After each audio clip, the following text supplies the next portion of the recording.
You guys were huge fans of the best budget Champions League build that we did on the channel last week, and I know a lot of you have been getting stuck in to the weekend cheat codes video that followed off the back of that, which leads us to the next step down the road when it comes to what sort of strategies we can be looking at for the European season to maximise the midweeks, the special weekly competitions on offer for Sorare, and our attention is firmly focused, firmly locked on the Europa League and the Europa Conference League, because these competitions will have their own special weekly and European nights in the midweeks on Sorare, where there will be literally thousands of pounds given away to the best teams that finish on the leaderboard. But both of these competitions are not anywhere near the same animal as preparing for the Champions League. These are a set of competitions that a lot of clubs rotate for, as a lot of clubs is like Champions League, the top of the mountain. But all across this competition, especially with the reformatting of all the European football landscape we've had recently, is quite open to a lot of different strategies on Sorare, especially if you are on a bit of a budget. Maybe you're looking to put the midweek strategy together, kind of lastminute.com, or maybe it's something that you've had evolving or underway, because maybe one of the things that's underspoken or undersold on the Champions League, Europa League and Conference League special weeklies is you get access into this from Contender and Challenger, which can be good if you've went for one of those more like European rural kind of stacks or whatever. But the big dogs that come in from Champion Europe are expected to be the powerhouses. So there's a few different angles of approach that I think all Sorare scouts and managers will probably be taking when it comes to preparing for the Europa League and the Conference League. In the video today, we will be following up from the Champions League one with giving the Europa League and the Conference League that same special budget treatment as well. At any point in the video today, if you do laugh, you learn, you like something or whatever, please do like and subscribe to the channel for more content like this. We just smashed through 10,000 subscribers, guys. Thank you very much for all the support and all the well wishes and all the rest of it for the channel. You've got no idea what it means to me, and without you guys, none of this is possible, really, to be quite honest with you. So thanks again for hitting this huge milestone, and we're on the path now to 20k. So if you enjoy this content, hit the subscribe button, and we'll get more of it coming to you. But jump into the comment section on this one and let us know, did you have like a team kind of half ready for this competition and you're going to go that extra step and make sure it's well rounded and you're going to compete in the Europa League or in the Conference League, or are you giving it a miss? Or you're just going to roll with the punches with what you've got? I'd be really interested to see if this is something that people are going to go out and target, are going to, round off the edges of their gallery of whatever remnants of a strategy they've got that would work for this anyway to be a bit more competitive. So yeah, really interested to catch the comments on this one, and let's just get stuck straight into it.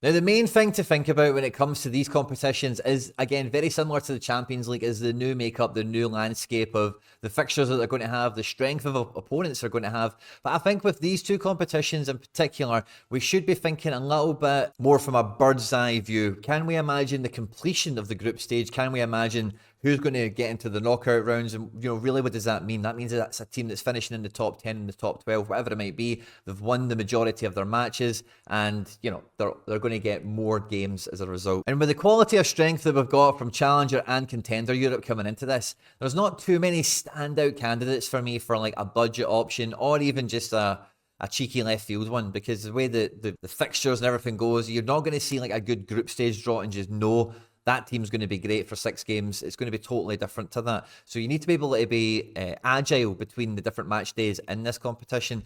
And because of that, I think Champion Europe is still the best place to go for a lot of these either filler pieces into an existing strategy you might already have from any region on Sorare, or if you were looking to try and just get a sneaky backdoor entry, these are maybe some of the pieces you could pick up and knit together to get a somewhat competitive team. And like the standard bearer, the poster child of what I'm trying to explain when I'm thinking about this is Chelsea. Chelsea are about to play their second leg against Servette. They should be qualifying with aplomb, with ease. And like we've already seen from the first game, this is the sort of thing that I'm hoping we can try and exploit this season for any of you guys out there. But Philip Jorgensen came in and was the goalkeeper. Renato Vega played this match, as well as Mark Guy, or however we're calling it.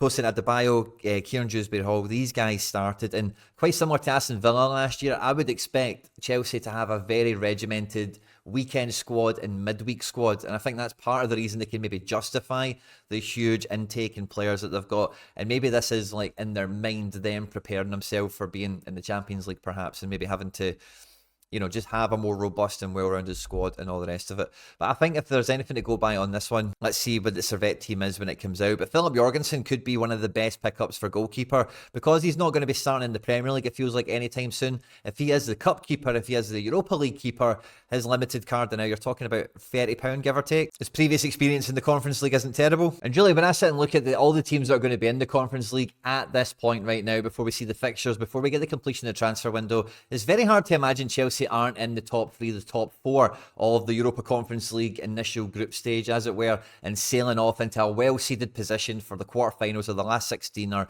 whatever it might be for finishing at that stage of the competition.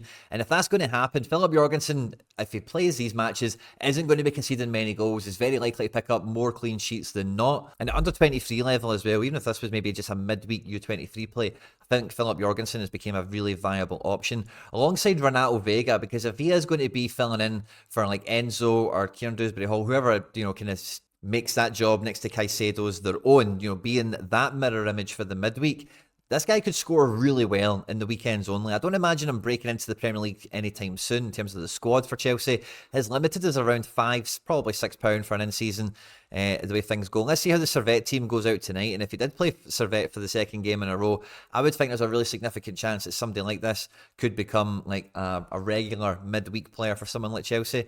And if he's going to be playing in this squad shape against Servette is all over the place. Philip Jorgensen, of course, hasn't played left wing. Badiashile hasn't been in goals, of course.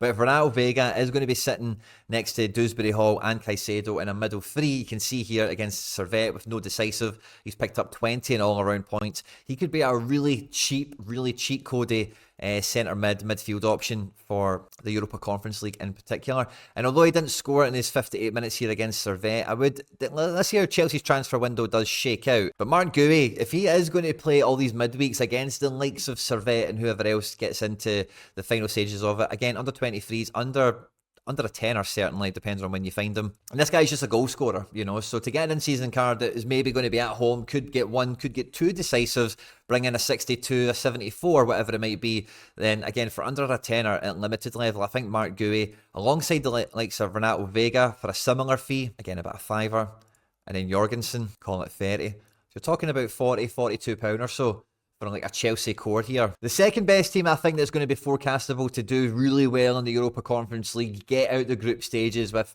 in quite a convincing manner, and could find themselves go all the way to the final, have the ambition to do so at least anyway, is Real Betis. Now, Real Betis have had Ayoze Perez, Borja Iglesias, 1 or 2 other guys kind of leave. So forward options for this club at the moment aren't particularly great. They do have some really good defender options, and let's see what happens with the goalkeeper situation in the transfer market before it closes. But one thing that Real Betis definitely do have right now is some huge options in terms of players that could be the star man, a guy that could really lead a team. And Nabil Fekir is definitely top of that list. Now, he does have, if you're willing to take Fekir on into your squad, because you can get at limited level and rare 1 classic card. Fekir can operate as a forward as well if you go and get a classic forward card. He is a midfielder also. He takes the majority of the set pieces. He's priced circa, let's just call it £15. And for a guy that for Real Betis should be slaying most teams, in the midweek, very 70 plus capable, very 80 plus capable, then, I think this is a guy that would be a captain in a lot of squads. You can play up to 3 lineups in this competition as well, of course. And he's not started the season because he's been injured, but, if there was to be some sort of like rotation or job sharing, I don't think Real Betis would play in any sort of serious competitive game without Fekir or Isco. Now, Isco is injured at the moment. He's not even any cheaper. He's probably about the same price, if not a bit more expensive at the moment. And again, very similar to Fekir, high scoring potential, should be the main man. And if both of them aren't playing, at least one of them's probably going to play for my money until they've secured qualification. One of the transfers that they have just completed, but which, and again, let's see how it shakes out. Is it going to be a starter? Is it going to be the Europa League, Conference League striker? Is it going to be the main striker that plays every week? A lot is yet to be seen. But Victor Roque has just made the move from Barcelona to Real Betis. And, for a guy that is really under the radar at the moment, who could come to life in midweeks, weekends, either or, both. With the likes of, we've not even mentioned Pablo Fornals, which is in this squad as well, another great midfielder option. You could have Fornals, Isco, and a classic Fekir forward, for example, being like a bit of an arrowhead here if all three of those guys are to play Conference League matches. But Victor Roque can definitely come in to the fold for this as well, I think. And let's see how he does shake out. But that's one that I thought is definitely a transfer to watch. Now, the tough thing when champion teams, like Champion Europe teams, the big five league teams, when they find themselves in the Europa League so often, similar to what we spoke about with the Conference League with Betis and probably more so Chelsea, that they rotate against the less meaningful games to make sure that they compete well in La Liga, in the Premier League, or whatever it might be, so they can get back into the Champions League, because that's kind of what they want. And yeah, they can double down in the Europa League to try and win it and get a Champions League spot, of course, but teams aren't really willing to do that as being a feasible option until they're in the quarters or the semis, or maybe even the last 16, depending on how the draw is kind of shaken out, other teams that have been eliminated, etc. But when we look across Champion Europe for any big, powerful teams that could do really well in the Europa League, and similarly to what we're imagining for the Conference League, when it's all said and done, they've played their 8 games, they're in the top 5, they're in the top 6, the top 10, they're finishing really significantly quite high, they've won the majority of their games, conceded very few, and we've managed to get some cheaper cards into some in-season action to win some cash as a result. And one team that I don't think has anywhere near the same luxury of options that Chelsea has to be able to rotate from weekends to midweek. And this is the first of 2 things that will be in this video that I never thought I would say. But Man United under Erik ten Hag should do, for me, pretty well in the Europa League. I think with his FA Cup success last year and the kind of way his Man United career has went, I definitely think he will take the Conference League as seriously as possible. And although Man United will want to rotate weekend to midweek, as you can see with the squad, the 16 that have featured here and the 2-1 loss to Brighton, as well as the 1-0 victory against Fulham, you know, McTominay's probably going to leave. Johnny Evans is fucking pensioner. Amad Diallo and one or two of these other guys, like when everyone's fit and available, probably don't really get much of a look in. Aaron Wan-Bissaka has now left the club. So Man United, for me, don't have much ability, don't have many options to actually rotate out some of the more significant players, some of the more important players to making them tick. And I think the ones in particular, if you're thinking about a really powerful weekend player, maybe you can have your cake and eat it. They'll play maybe out of the 8, 6 or 7 Europa League games, and they'll play the ones to make sure that they qualify, they finish high in the table, and then you'll be able to forecast that like they're not going to play the last 2 games that are meaningless, they're going to get benched or rotated or rested. It's Casemiro, Mainu, and Bruno Fernandes, and these are the ones that are going to definitely have the big scores around them. I also think the same is true for the fullbacks. I just don't think they have the quality and depth to really cycle around them. But similar to what we're talking about with Philip Jorgensen, Man United might, and let's see how they do it, they might keep Onana in for all the games, but Alti Bayandar could be a Europa League group stage goalkeeper. He's currently priced under £5 at the moment, and again, this is potentially an in-season goalkeeper. This is a bit of it's not even a hunch, it's just a bit of speculation at this point. Former Fenerbahce #1, a lot of European experience and pedigree, and like, yeah, that's something that might come to pass. But between the likes of Mazraoui, Dalot, Mainu, Casemiro, and Fernandes, like I think there's 5 great options there, 2 for defence, 3 for midfield that will probably play significant minutes and get good enough scores. The thing with Mainu and Casemiro, of course, is they're not overly decisive likely. So you are really relying on them scooping a huge AA score, really bossing the game, high possession, low possession, lost passes on their own thing, as well as like playing a team that has a bit of threat and they need to nip in and make some interceptions and some tackles and all the rest of it. So again, you kind of maybe need to know the match a bit better, whereas someone like Bruno Fernandes is on set pieces, he's a final third player. And then when I'm looking at Champion Europe, the teams that are in the Europa League and thinking who will really push the boat out, who from the off is probably going to want to be super competitive in this competition and, you know, qualify for the Champions League, have a great season, win the Europa League, do that kind of thing, and who's done the transfer business to kind of back it up. And really, there's not too many of the Europa League qualified champion teams that I'm that high on, I'm that excited about coming into it. But I would definitely say one of the exceptions would be Roma. Under Daniele De Rossi, I think they've been super active and super clever in the summer transfer window, I beg your pardon. The only thing that's kind of remains to be seen is how they might slice and dice their squad between midweeks and weekend. They've played 2 games in Serie A already, with somewhat minimal rotations, maybe a little bit of a change of shape. Dybala has pledged his allegiance, pledged his future again to Roma. He's knocked back all the uber millions from Saudi Arabia to stay. But Cristante, Paredes and Pellegrini was the midfield in the last game, and before that it was Laffi, Cristante and Pellegrini. So you think that this might be a bit of the 1-2 option, how they rotate for midweeks and weekends in terms of shape and tactics and all the rest of it. Their plan A, their plan B.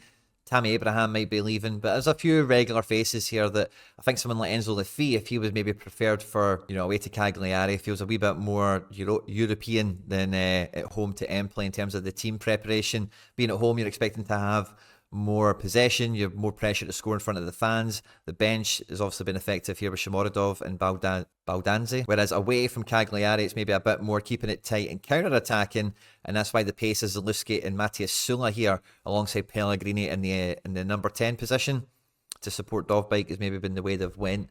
So this is a team that I think will take it really seriously. Italian teams in Europe have obviously got a really good pedigree in history. Roma under Jose Mourinho recently won their first European trophy, and again they'll feel like, hey, maybe we could do a Sevilla or a Villarreal or whatever, where maybe not at Champions League level, but at whatever level they find themselves at, they're going to go far, they're going to go long in the competition and try and get Roma's name kind of much more firmly placed on the European map, as it were. Again, I think the likes of Mancini and Angelino are fantastic defender choices, real AA merchants. Roma won't concede a lot of goals. Mancini is decisive capable, it must be said. Angelino is. We've not really seen it in Italy yet, but we have seen phenomenal all-around from him. So I think that's like a good kind of starting point for him, certainly anyway, for a defender. But the Europa League and the Europa Conference League for me is mainly going to be advantageous to the squads and the collections around, Planet Sorare, between the Sorare scouts and managers, that are like a really well-built collection on the teams from Challenger and Contender that will come into the Europa League, will come into the Conference League against these big games, against some of the teams that were featured in the video already. And it is their Everest, it is their Champions League, it is their do-or-die match. And when they're at home with their fans and the team, they can give anyone a game. And this is the second thing in the video I thought I wouldn't say, but it pains me to. And they look really rubbish this year compared to years gone by, okay? But Rangers have just had this knack, especially in the Europa League, of doing kind of well. I don't know how many Europa League games I've watched the Rangers, willing them to lose or expecting them to get humped by like some pretty good teams, and by hook or by crook, sometimes they just get away with it and they manage to do it. And I think like if you have any like strong domestic club from around European football in Challenger or in Contender, like a Rangers, like a Celtic, an Ajax, Fenerbahce, Galatasaray, the Portuguese clubs, Salzburg, maybe not Zagreb, because it depends where Zagreb ends up. They don't generally do well in the European football setting. Then whatever competition you're going to find you and your club in, Champions League, a Europa Conference and Europa League special weeklies on Sorare, the players that we featured in this video, the players we featured in the Champions League special weekly, I think would be great add-on options to kind of bolster on to the strategy you've got already. And these cards can be the gateway, can be the opening of the door to maybe starting to have a champion presence where you've got a couple of cards and you maybe start fielding a team. The primary purpose for it, but might be helping, your Rangers or Celtic, your Ajax and AZ, whatever, stacks or collections be more competitive in the midweeks. And, whatever they do at the weekend, it's no big shakes, it's no big sweat, and it's something that will develop as the season goes on, winning some cards, buying guys that are cheap, getting market credits, crafting them out of the gallery as well, because we'll maybe hopefully pull an essence out of this stuff as well. Actually, I don't know if there is boxes, I take that back. But the point stands, because so many of these champion clubs in the Europa League and the Europa Conference League, it's going to be rotation hell. And yeah, like Chelsea and maybe one or two other things we spoke about today, some of it might be quite predictable, and if you get into some of these guys quick enough, you get a guy that's going to play 8 games in their respective competition, and they'll be really cheap and maybe a bit OP, maybe be a little bit cheat code. On screen now is the Champions League video and the weekend cheat code videos that I made that I've referenced in this video in case you missed them. I hope you enjoyed this one. I hope you enjoyed those ones if you watched them as well. Don't forget to hit the subscribe button for more content like this. Stay out of trouble, and I will catch you on the next one.